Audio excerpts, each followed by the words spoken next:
Ladies and gentlemen, my name is Dietrich, and today I am going to try to help you answer the age-old question: should you buy a Mercedes GLC or a BMW X3? These are two of the most obvious and common choices for people looking at compact luxury SUVs. Both offer a myriad of options and engines which can push the price into the stratosphere. But since I am a common man, I will be focusing on the entry-level GLC 300 and the X330i models. I have driven both of these cars.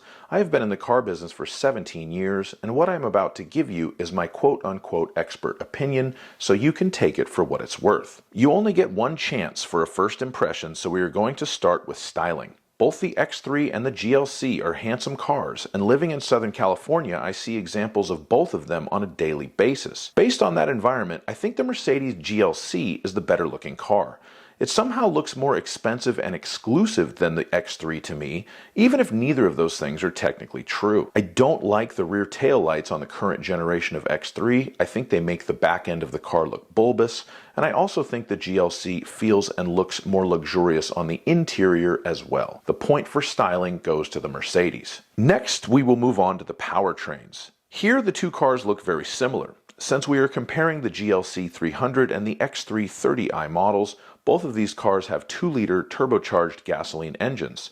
The BMW has 248 horsepower and the Mercedes has 255. The Mercedes does have a mild hybrid system that gives it an advantage in the torque department, but that system also seems to give the car a slight hesitation when accelerating from a dead stop. The X3 uses the latest version of ZF's amazing 8 HP 8-speed automatic, and the GLC uses the only automatic transmission on the market that might be better than that, Mercedes' own 9G-tronic 9-speed automatic. The X3 got 32.9 miles per gallon in my real-world highway fuel economy test, and the Mercedes got 34.1 miles per gallon in that same test.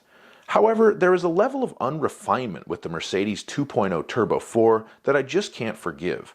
The injector noise is very pronounced. It sounds more like a diesel from the outside than the BMW, although admittedly they both kind of sound like diesels. And the hesitation from a dead stop was slightly annoying. I give the powertrain point to BMW. As far as cargo space goes, the BMW appears to offer the most in its class, with 28 cubic feet with the back seats up and a whopping 62 cubic feet with the back seats folded down. The Mercedes maxes out at 21 cubic feet and 56 cubic feet respectively, so the X3 gets the point for cargo room. For passenger room, it's the opposite story. I could fit my 6'5" frame behind myself in the Mercedes GLC, and in the same test in the X3, I just couldn't. BMW chose to focus on maximizing cargo space, and Mercedes focused on better passenger room, which quite frankly is probably a more important feature to someone buying a car in this class. Mercedes gets the point here. When it comes to interior features, these cars are pretty similar. The BMW has a starting MSRP that is $550 lower than the GLC 300, but the Mercedes provides heated seats and keyless go as standard, where BMW charges extra for butt warmers and comfort access. But then BMW does give you factory navigation as standard, but it's an option on the GLC 300. Being German luxury automakers, you can pile on options and crank up both the price and the feature content, but one thing the Mercedes GLC gave me that the BMW X3 didn't is the feeling that you really are sitting in a luxury vehicle. The GLC just feels nicer and more premium in the interior. It has a bit more of a wow factor to it. The materials and the touch controls feel slightly better and more upscale, so the point for the interior features goes to the Benz. When it comes to safety systems, both of these cars are slightly disappointing. Both the X3 and the GLC I drove did not have any optional safety systems, and the standard active safety features on both leave something to be desired. The Mercedes gives you blind spot monitoring and its related systems and forward collision alert, and that's kind of it. The BMW gives you blind spot monitoring, forward collision alert, and lane departure warning, so the BMW gets the point here. The last factor I will touch on is interior ambient lighting. This is a standard feature on both of these cars, which should tell you how important it is. If the Germans thought they could charge extra for see-through glass, they would probably do it. The ambient lighting is even keyed to the safety systems on both cars.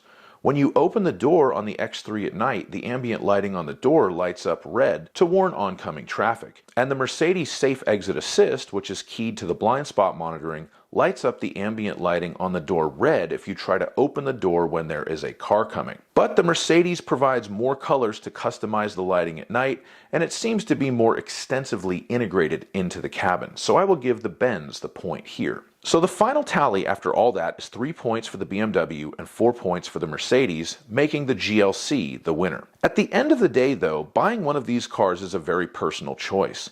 The BMW X3 I tested had an MSRP of just over $50,000, and the GLC 300 I tested was just over $53,000. Neither of these cars even had adaptive cruise control at that price. You can buy compact SUVs from Honda or Toyota or Volkswagen or any number of other automakers that will be just as functional for much less money. You're buying a Benz or a Beamer because you want that luxury feel, so buy the one that makes you feel the best. I will put links to my full reviews of both of these cars in the description if you would like to check those out. Please let me know in the comments if you agree with my rankings, please like my video and subscribe to my channel, and please have a great day.